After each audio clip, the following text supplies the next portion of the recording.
Hello? Okay, hello everyone, welcome. And Chief, your camera might be better if you rotate it the other way. Pardon?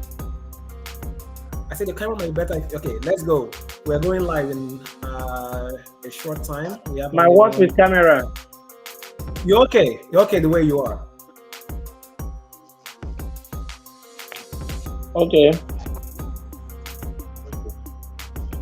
Okay, let's turn down the music. I'm gonna no vex. So I may have to put off my mic because I don't know. Should I turn it Mhm. off? Oh shit. Okay, so everyone, you are most welcome to the Marjorie Bash Health Show, and my name is Dr. Kelechi Eguzo, and with me here, we've got a very power-packed crew to dive into the topic of discussion. But before I go forward, how is everyone doing today? If you are watching us live from on Facebook or anywhere, just go ahead and show your thumbs up, and let's see where you are watching us from. Okay. Okay. So that is how today is going to roll. We have Dr. Timothy Ekwere here on board, and we're just going to meet our guests very soon. But before we go forward, I just want to let you know that you are live on Marjorie Bash Health Show, where we discuss health and wellness. And you are more than welcome to go to Facebook Live and send your messages, your likes and comments, and we'll be happy to show them on the stream here. And then we can also have to answer your questions that way. And so, Dr. Query, can you let us know, tell us who you are and what you do? All right, thank you very much, Dr. Eziogo. You have already introduced me. I'm Dr. Timothy Ekwere, consultant hematologist, and majorly I see and manage patients with blood and blood-related diseases, various forms of blood and blood-related diseases. I work with the University of Uyo Teaching Hospital as a specialist consultant.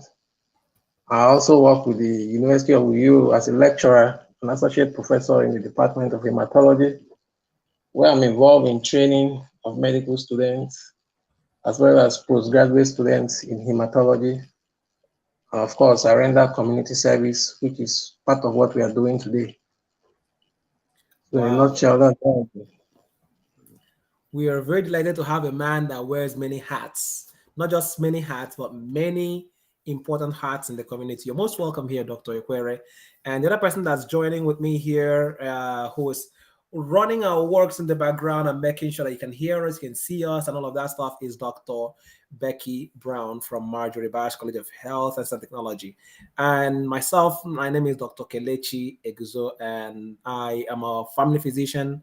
I work with different patients who have different conditions from headache to cancers. And sometimes I happen to manage people who have health conditions like hemophilia, which I really haven't seen very much of. So today's topic is about hemophilia. Around the world, many people have a condition where they just tend to bleed. I don't want to jinx it, but I'm just going to ask Dr. Ekwere to please tell us what is hemophilia in a layman's term. All right. I'm sure some of our listeners will have heard the term hemophilia. And in simple term, hemophilia is an inherited bleeding disorder. What that means is that generally when any person, okay, sustain injury, any form of injury, we tend to bleed. But usually after a while, with pressure applied over the surface of the bleeding, after between 3 to 8 minutes, the bleeding is expected to stop. For this very group of individuals with these rare conditions, they tend to bleed profusely despite all forms of pressure applied to the injured area. they will continue to bleed except there is medical intervention. They may bleed and bleed out entire blood volume. Okay, and that is could be life-threatening.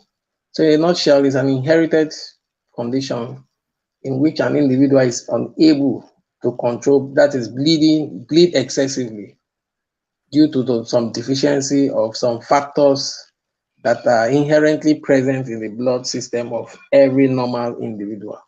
But this group of individuals lack this clotting factor. And this clotting factor is known as factor 8 or factor 9. These two clotting factors in the general population are usually what helps to sustain and maintain hemostasis. When we mean that hemostasis, that's the ability of the body to be able to arrest bleeding when it starts from any form of injury. However, when you hear that somebody has hemophilia, it means the person is deficient in either factor 8 or factor 9. And as such, when they have injury and they bleed, they tend to bleed and bleed and bleed profusely until there is a medical intervention to stop that bleeding. Okay, well, that's good to know. I haven't heard the words factor 8, factor 9, and sometimes when I hear factors, it takes me back to mathematics. But what are these factors you're talking about, Doc? Okay, these factors in every individual, we have in our blood system what we call the clotting factors. These are proteins that helps the body to form clots over an injured area.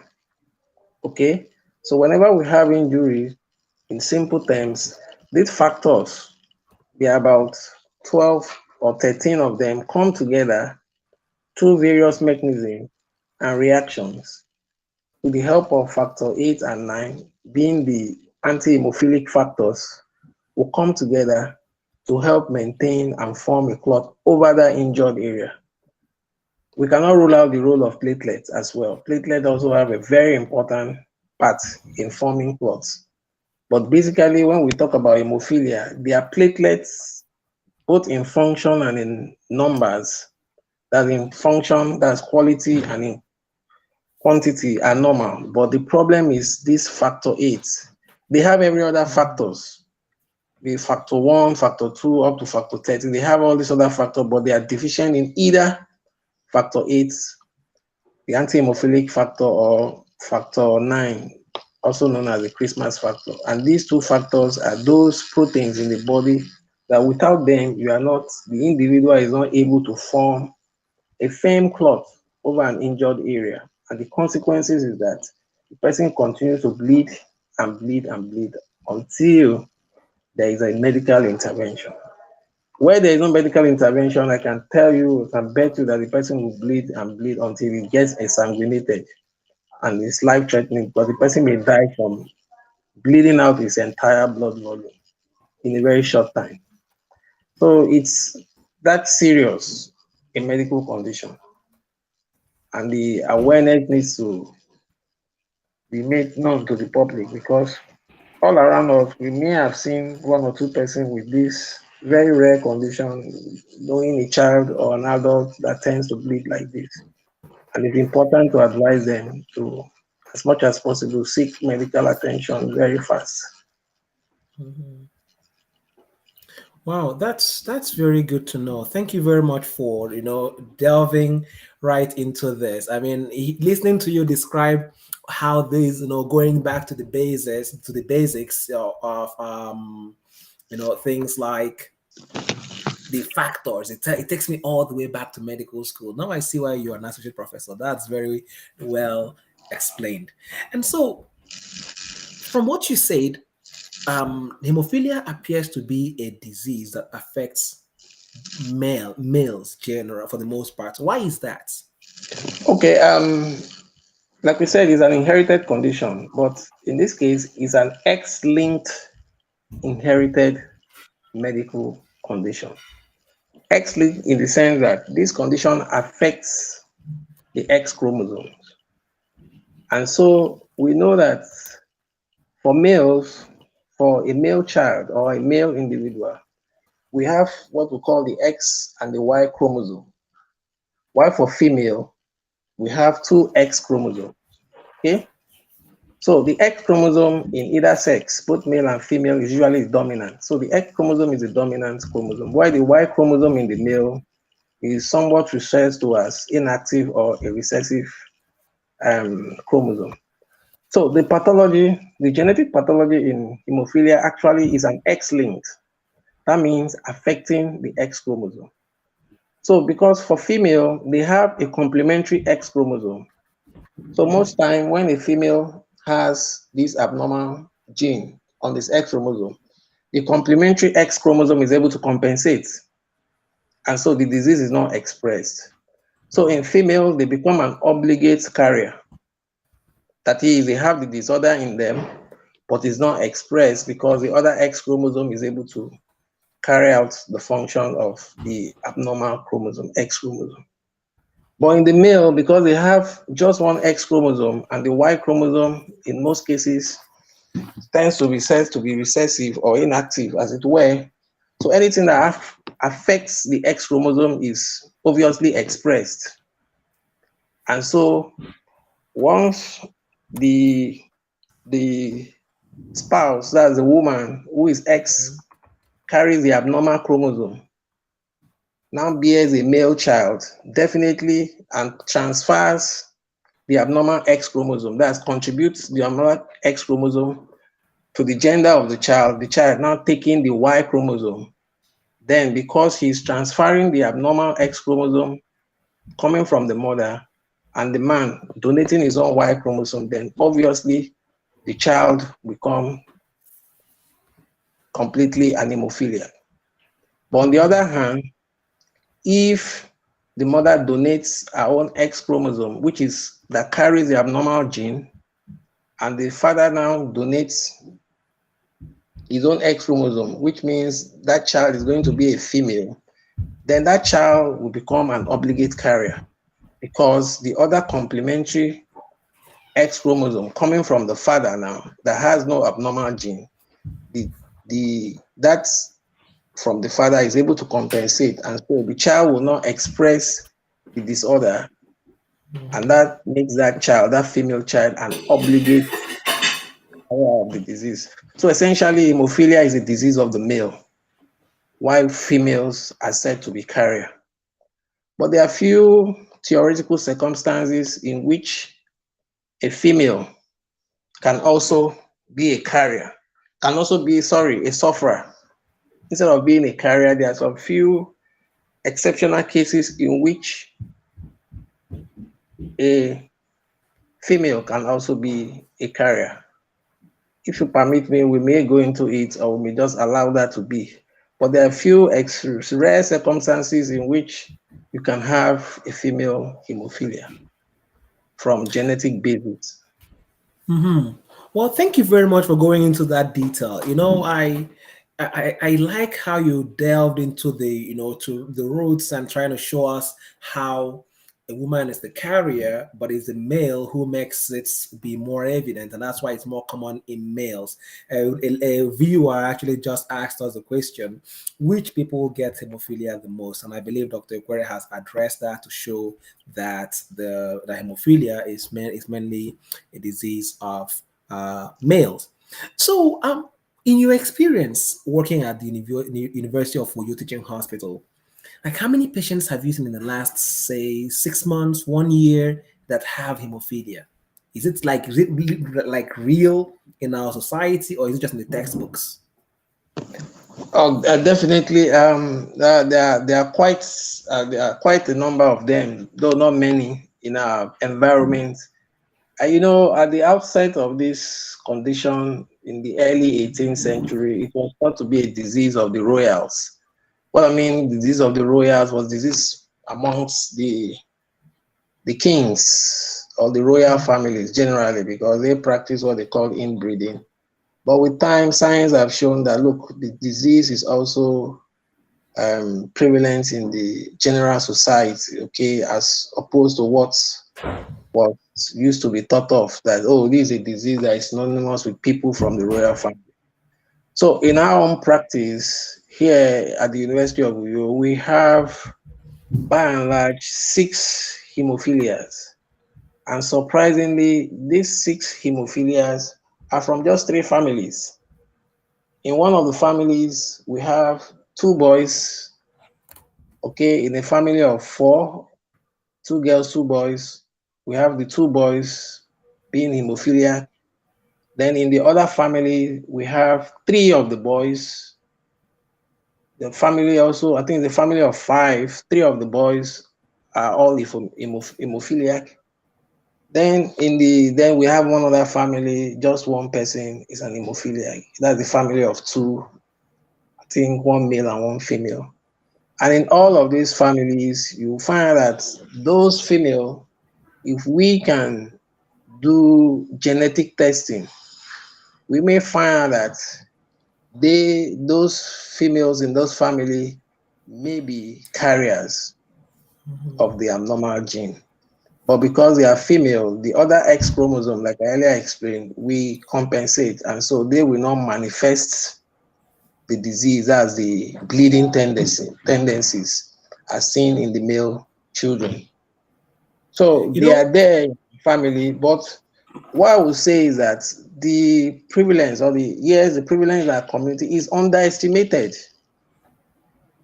Because if we look deeper, if there are available logistics and we go into the hinterlands, we find out that there are many of these children with these disorders, but are not able to access healthcare.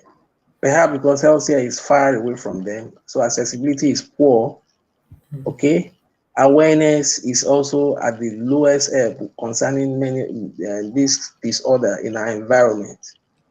Even at the national level, up to the ministry level of the ministry, it will surprise you that there is no health desk for hemophilia disease. So it's that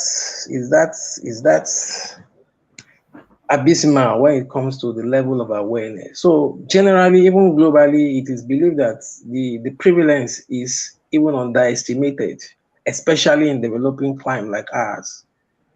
Like from the data from the Nigerian Federation of Hemophilia, we have about 300 on the list, about 300 or thereabouts. But it's believed that there are more because we are really not looking out for them, or perhaps facilities are not available for us to really investigate and assess these people and bring them out to assess treatment. And you will agree with me that majority of the children who are born in this country are born outside of the healthcare system. So it becomes even more difficult if the traditional birth attendants are not even aware that there is a condition like this that will even help them, that when they see it, they can refer these children. Because majority of these children are born outside of the healthcare system. So there could be more, okay? But yes, what we have yes. in our data is just these few that their parents, perhaps being enlightened, been able to see this condition and seek medical help. Wow, thank you very much for delving into that, because it's easy to think that this thing is only it only affects Oyibo people, or it doesn't really, it's not our portion. Nobody in our area has it, but actually, I'm shocked to see that it's actually live in our society. And if you're just joining us, this is the Marjorie Bash Health Show, where we discuss health and wellness. And the topic we're discussing today is hemophilia. And with us, the guest is Dr. Timothy Ekwere, the Associate Professor of Hematology at the University of Uyo, and a consultant hematologist at the University of Uyo Teaching Hospital. And my co-host is Dr. Becky Brown. Please wave to the audience. Thank you so much, Dr. Becky. Appreciate you. And we'll take a quick break. And when we come back, Dr. Ekwere will talk to us about one, how to find hemophilia. How do we know who has hemophilia? Is there any tests? And next, he will also talk about other questions that the audience will be sending. We'll be back in a couple of minutes. Thank you very much. And stay tuned, okay? Keep sending your questions through the live chat, and we'll do our best to respond to them.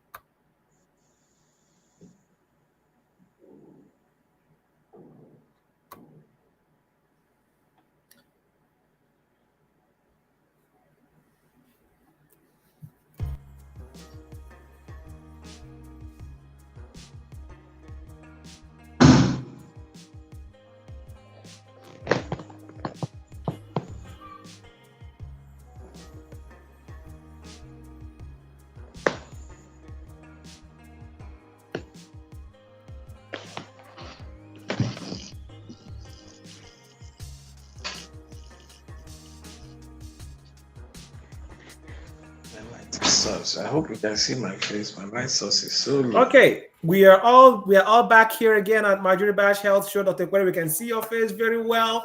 Thank you all very much for joining us, and I am very happy to see the questions you guys are sending in. And so, Dr. Ekwere, just to go into the second part of this program, what tests? How do we find this disease in the community? How do people present with it?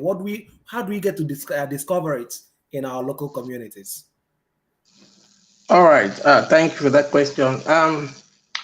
The diagnosis or ability to detect those with hemophilia is most time 90% clinical, right from the clinical history, and it starts at infancy, right from birth. Okay, and this information is particularly important for the midwives or the traditional birth attendants. Soon after the child is born, the earliest indication, soon after the child is born, the child is usually detached from the placenta that connects the child to the mother to the child. Okay, once that placenta is being severed, it's usually cleaned and wrapped properly. The earliest signs you may notice the midwife or the TBA, traditional birth attendant, may notice is that soon after that, applying the normal pressure, they may notice that soon after, the dressing over the umbilical cord area is profusely soaked. That may be an early warning sign. Of course, vitamin K deficiency may also present like that. But you see, the difference is that in our environment, all babies in most of the hospitals, including the health center, are prophylactically given vitamin K injection so as to activate the vitamin K dependent clotting factors, because at that age, the liver is not well matured to start synthesizing the active vitamin K. So giving external vitamin K helps those clotting factors to become activated and they start working.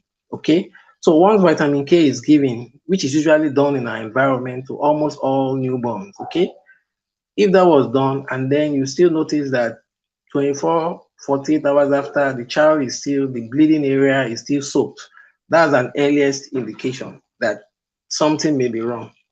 But the more pronounced one is the post-circumcision bleeding. Usually for every male child, I'm talking now of male and newborn. Usually every male child in most societies in our environment here, after 8 days, they are taken for circumcision. Okay? So usually after circumcision, generally all the children will bleed. But after firm dressing and all those, the bleeding tend to stop. But in a case whereby after circumcision, the dressing is done, and within hours, the dressing becomes soaked, or the woman after that circumcision, they are told to go home and they come back the following day telling you that, oh, the dressing over circumcision is continually being soaked and the woman keep changing it severally. That's in 90% of case. That in most time, 90% of case confirms, apart from you now doing some laboratory tests to confirm that this child is a hemophilia. Most times, post-circumcision bleeding in a male child, hours after circumcision to days, most times confirms that this child, high tendency that this child will have hemophilia. Then, as the child grows, child is growing up, as the child starts crawling, you start noticing that the child crawls with the forehand, the both legs and the hand. You start noticing easy bruising. When the child crawls, those hands and the knee, you start seeing that they easily get bruised. Unlike other children of that age, when they crawl, they don't have bruising. Those are also new telltale signs that yes, this child may be having some form of bleeding disorder. And then as the child starts having tooth eruption, okay, from the milk teeth going towards the adult permanent teeth, as they start having this tooth eruption, normally when the child has tooth eruption, there is mild bleeding, and then after some time the bleed stop. But in these children, they need to see a dentist because they will bleed profusely. So like the last patient we have in my center, the diagnosis was made when the child was about 5, 6 years old during tooth eruptions. Because at this stage, they were not observant, even though the mother gave that history that yes, when they did circumcision, the child bled for a prolonged period, but they didn't take cognizance of that. And more instructively, the child bled and was transfused. So perhaps after the transfusion, the clotting factor from the transfused blood may have helped to correct it. But during tooth eruption, the bleeding was so profuse, and the dentist had to call us that, look, we have this patient who is bleeding profusely. You people should come and take a look. Because at the point, we now had to take back the history. Okay, how was this child? So we now got it, and with some laboratory investigation, we were able to pinpoint that, yes, this child is in hemophilia. At adult age, the child is now an adult, is able to talk and communicate. They also will notice that whenever they have injury, this injury, despite applying pressure over a time, they will continue to bleed, bleed, bleed, bleed. And then as they grow older, another pathognomic signs of children with hemophilia is that they tend to have bleeding into the joints, especially the knee joints, hemoarthrosis, that we call it, bleeding into the knee joint. That is a classical feature of many adult hemophilic patients who is not receiving adequate treatment. The joint tends to be swollen and is very, very tender, very excruciating. It can affect any of the joints, from the knee joint, which is the commonest, to the hip joint, to the shoulder joint. So even the joint of the fingers can affect any joint, but it's more common in the knee joint. So we call it hemophilic hemoarthrosis, bleeding into the knee. And with time, because of the repeated bleeding, the joint may become ankylosed, that is fixed and deformed, and will result in hemophilic knee arthropathy, which is another common features of hemophilia in developing countries. I say in the developing countries because you won't see these signs that I've mentioned in hemophilic patients in developed clients, because the health system has so developed that these things could be actually, I wouldn't say, would I say prevented, but can be adequately treated such that these children do not present with all these deformities that we tend to see in our patients. So the features start very early, from early stages of birth, and runs through adult life. Okay, well, thanks for explaining that again, because from what you've said, you've kind of described it that any child who has circumcision and Male child, yeah, male child. yes, any male child, female circumcision is bad. Nobody should ever think about that. But Yeah, that's not what we're discussing today. Any male child, boy, that has that's bleeding after circumcision for a longer time than any other child you've seen, that child does not need to go to the next prayer house. Right? They should go to the next hospital that has a doctor for exactly. us to start finding out what's going Yeah, on. it's a Good. And high index of suspicion. yes, and then Post again for parents. So for parents, if your child is at school and their teeth, their tooth came out around that kind 5, 6 years, and they start losing their teeth. And when this child has lost a tooth, they bleed for too long. Don't wait and go and see, let me put this herb or put that herb. Try and go to a hospital and let's find out, could this child be hemophilic? Thank you very much, Dr. Ekwere, for really going into those things. And again, this is the Marjorie Bash Health Show, where we discuss health and wellness. And we encourage you to send your questions into the chat, so we will do our best to address them. We are just about winding down the show here, and we want to talk about resources. We have a question here from live chat that said, I'm going to put that here so everyone can see. Okay, so someone asked, are there services for people with hemophilia in Nigeria? Dr. Ekwere, what's your experience?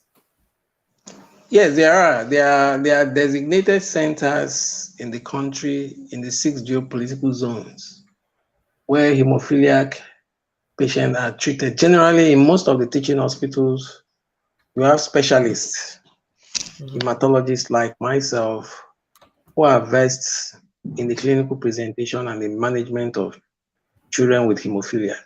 You see, when we started, we said these individuals lack a particular clotting factors amongst the various clotting factors, which is factor 8 or 9. So basically, the treatment is simple: replace what is missing.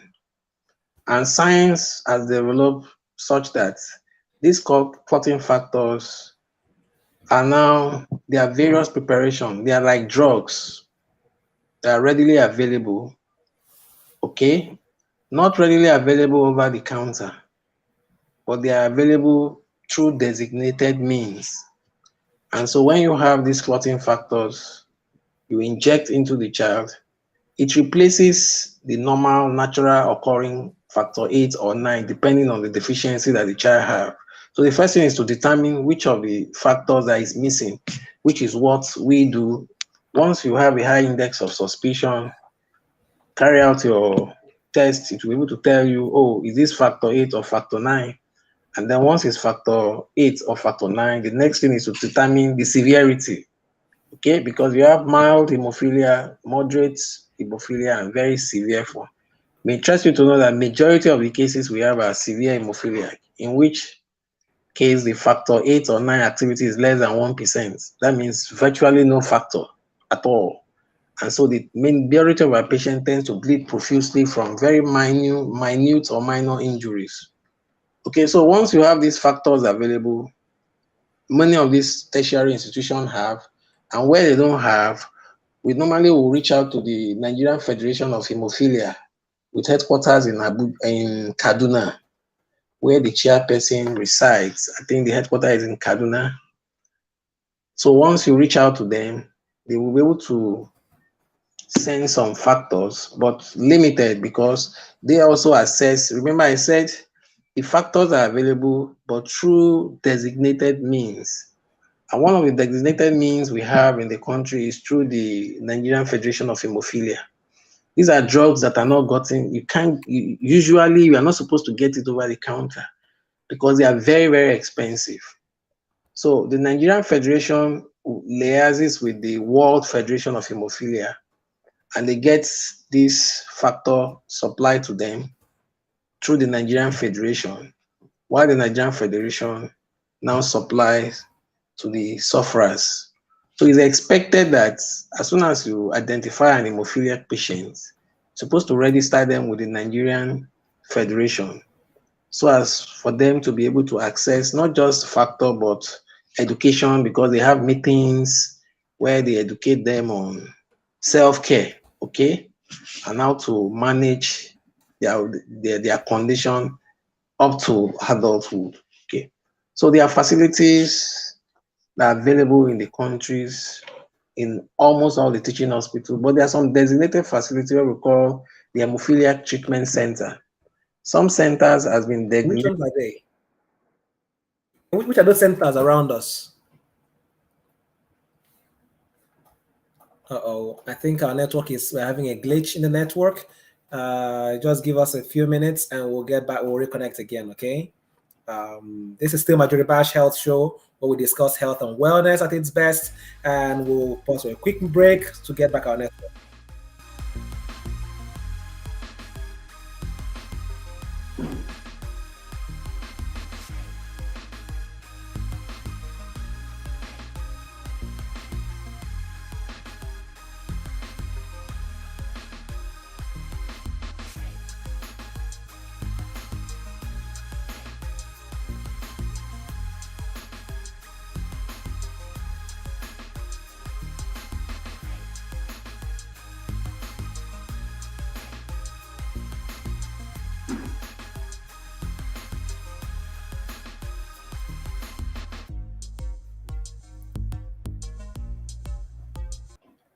Okay, welcome back to the Marjorie Bash Health Show. I'm sorry that we've had a network glitch that cost us our guests, but just hold on. We are going to he'll join us again in a short time.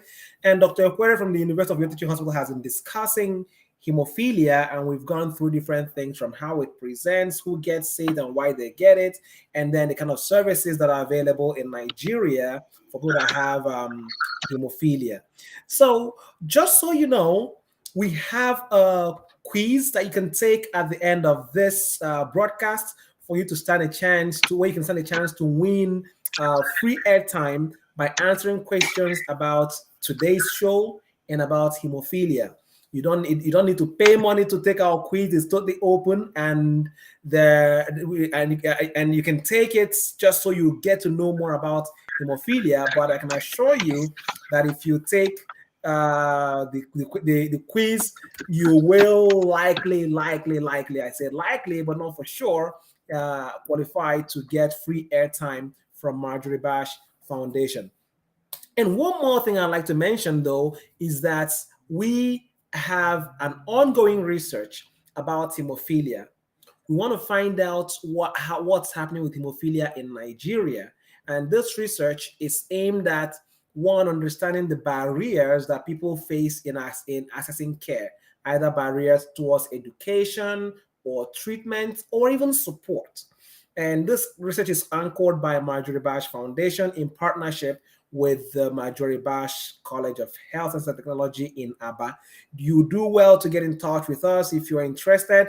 We'll pop out the link to the survey on our Facebook page and our social media handles so that you can participate and help us find out more about people that have hemophilia in Nigeria. And then we will also talk about how to help people that have hemophilia in our communities. Again, this is the Marjorie Bash Health Show, where we discuss health and wellness. And our guest today has been Dr. Timothy Ekwere from the University of Uyo Teaching Hospital. And I'm sorry that we've lost Dr. Ekwere, and we've been going on here for about 40 minutes. And it's just about time for us to wrap up the show. But let me just ask, does anyone have any question? You want to pop it in the chat so that we can address your questions. And we'll also be sharing links to resources about hemophilia in Nigeria in the Facebook live video. We'll kind of put it in the chats about things that resources that we have available regarding hemophilia. Welcome back, Dr. Becky Brown. And I don't know, do you have any questions? You have any comments about this condition before we wrap it up, Dr. Brown?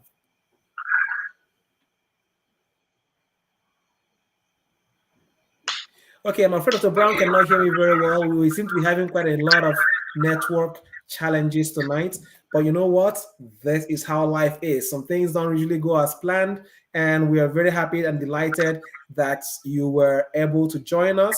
And if you don't have any further questions, we will be wrapping up the Marjorie Bash Health Show for the November 5 edition. And again, we appreciate everyone who has been part of the show today. We appreciate those who have joined us online and who are sending comments on Facebook and even other chat methods. And again, this show will be hosted again in a few weeks' time. And if you can, try to take our quiz and let us know what other topics you would like to us to discuss in our regular health show. And again, this is Marjorie Bash Health Show, where we discuss health and wellness. Okay, I'm just looking Just around and before seeing. we go on to this, just before we go on to this episode, I would like to say thank you to Dr. Timothy Ekwere, the consultant hematologist at University of Uyo Teaching Hospital, who has made out. Well, once again, apologize for the network glitch, although it's beyond our control, but regardless. So in my short time of practice, I've had one experience with a patient with hemophilia. That was in 2021, around February, yes. So I was working in the special care baby unit. That's where preterms and neonates. Neonates are children between 0 and 28 days are being managed in specialist hospital.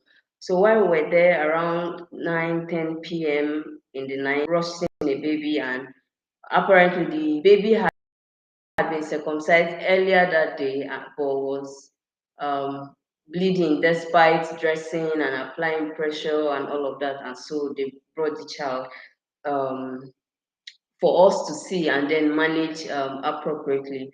So in the course of history taking, we realized that that wasn't only the child that had been affected. Of course, we suspected that it was hemophilia from the history where of the child prolonged the history of prolonged bleeding.